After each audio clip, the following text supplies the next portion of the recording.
जय हिंद फ्रेंड्स। स्वागत करता हूं आपका फिर से मेरे चैनल जीएस बाय प्रिंस में एक नए और धमाकेदार वीडियो में।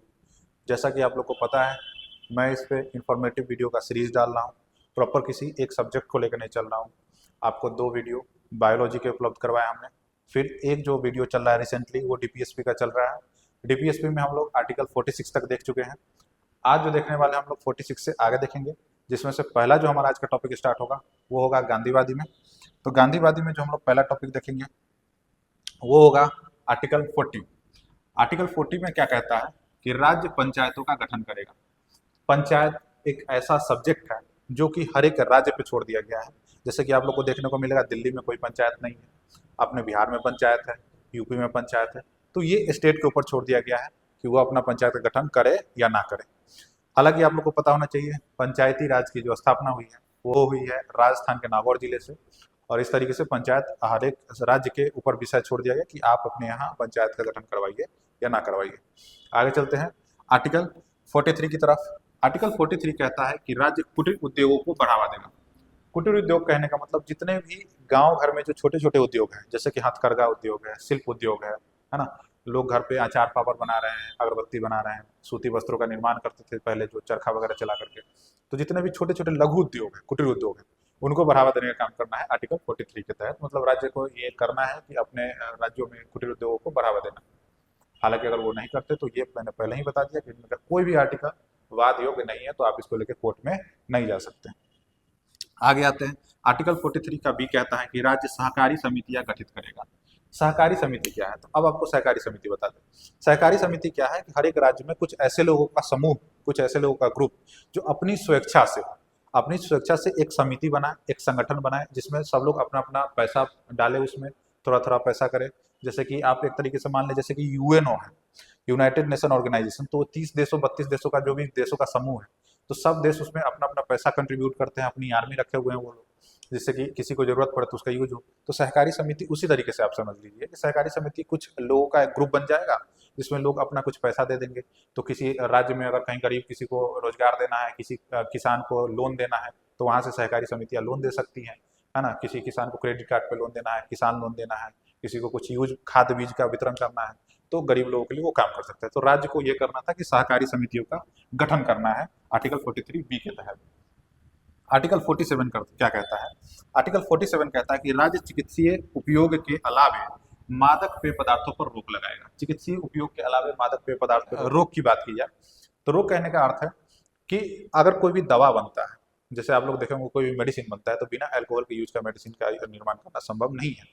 तो इसलिए उसमें ड्रग का यूज करना जरूरी है, ताकि ऐसे जैसे कि कॉडेक्स है, तो कॉडेक्स ऐसी दवा है, अगर उसको आप जरूरत से ज्यादा ले लिए तो आपको नशा हो जाएगा।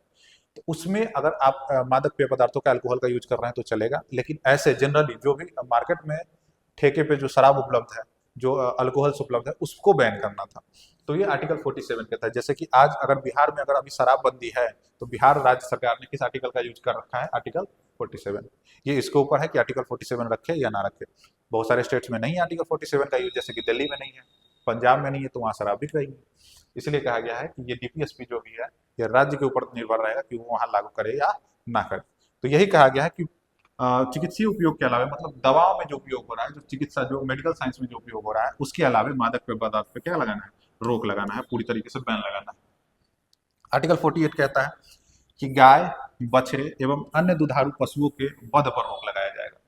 मतलब जितना भी स्लॉटरिंग हो रहा है, मान लीजिए गायों का वध किया जा रहा है, बीफ एक्सपोर्ट हो रहा है, जितने भी दुधारू पशु हैं उनकी हत्या हो रही है, लोग अपने सेवन के लिए दुधारू पशुओं का हत्या करवा रहे हैं, इस पे राज्य सरकार को रोक लगाना है। तो कौन से आर्टिकल के तहत? तो आर्टिकल 48 के तहत।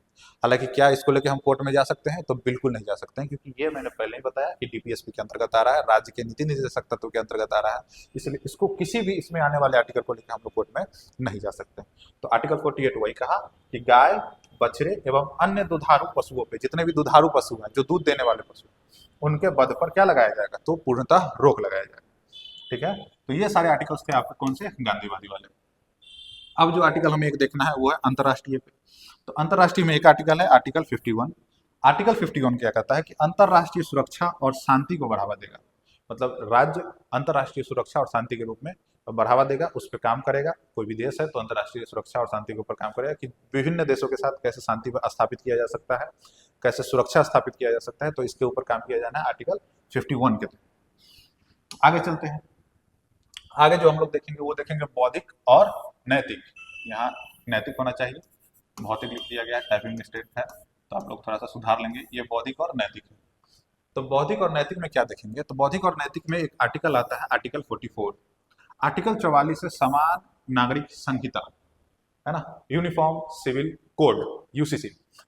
तो समान नागरिक संहिता है क्या? समान नागरिक संहिता कहने का मतलब किसी भी भारत के किसी भी राज्य में, चाहे वो उत्तराखंड है, चाहे बिहार है, चाहे यूपी है, चाहे दिल्ली है, चाहे राजस्थान है, चाहे त्रिपुरा है, चाहे अगरतला है, कहीं भी किसी भी राज्य में क्या करना है, एक नियम कानून के अनुसार चलेगा लोग।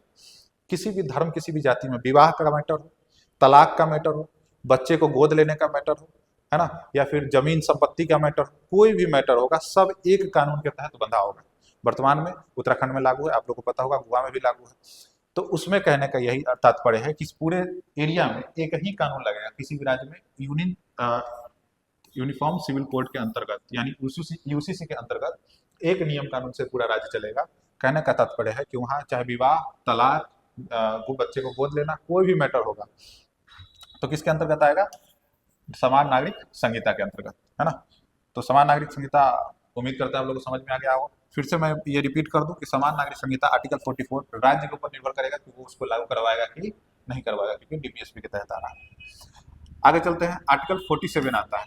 वो जो आर्टिकल 47 वहां आप लोग देख रहे थे वो गांधीवादी के अंतर्गत था। यहाँ जो है ये बौद्धिक नैतिक के अंतर्गत।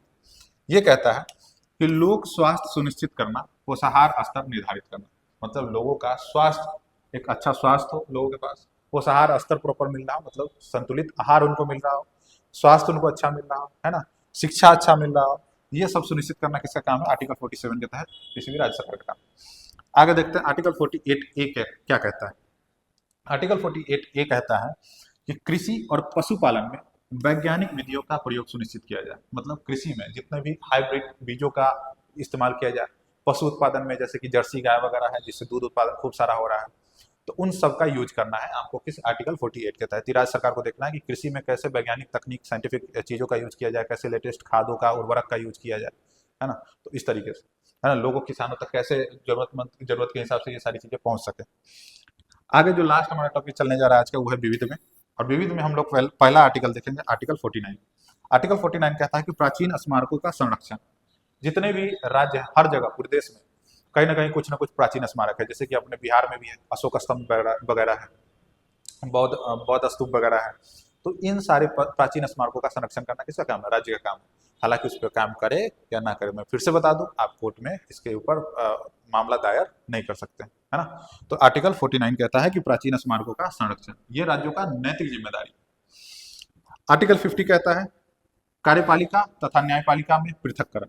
तो कार्यपालिका और न्यायपालिका को पृथककरण कहने का मतलब है कार्यपालिका अलग काम करेगा, न्यायपालिका अलग काम करेगा। मतलब कोर्ट के मैटर में प्रशासन नहीं घुसेगा और प्रशासन के मैटर में कोर्ट नहीं घुसेगा। हाँ, अगर मुद्दा ऐसा हो, केस वेस हो जाए तो वो अलग मैटर। जैसे कि पहले क्या होता था, जिला न्यायालय वगैरह वाला जो मामला हुआ करता था उसमें कभी कभी मजिस्ट्रेट भी फैसला सुना दिया करते थे, है ना।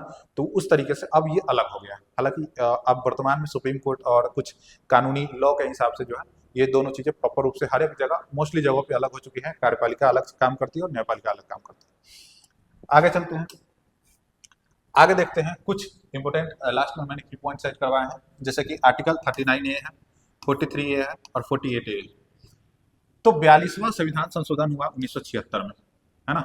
42वां संविधान संशोधन 1976 में हुआ। इनको ऐड किया गया 4 का क में। आप लोग को पता होना चाहिए कि 42वां संविधान संशोधन 1976 के तहत मूल कर्तव्य जोड़ा गया था। 10 मूल कर्तव्य जोड़े गए थे। लिए कहां से गए थे? तो यूएसएसआर। और इसको ऐड किया गया था भाग 4 का क में, जो कि आर्टिकल 51 क के अंतर्गत आता है ना। और 2002 में चल करके ये 11 फंडामेंटल ड्यूटीज बन गए थे। ये जो 11 है ये क्या है? फंडामेंटल ड्यूटीज, मतलब मौलिक कर्तव्य। मौलिक कर्तव्य बन गए थे 2002 में 11, जो कि 11वां जो ऐड किया गया था ये शिक्षा के अधिकार के रूप में था। मतलब शिक्षा के अधिकार कर लीजिए या शिक्षा के लिए ही जोड़ा गया था मौलिक कर्तव्य, है ना।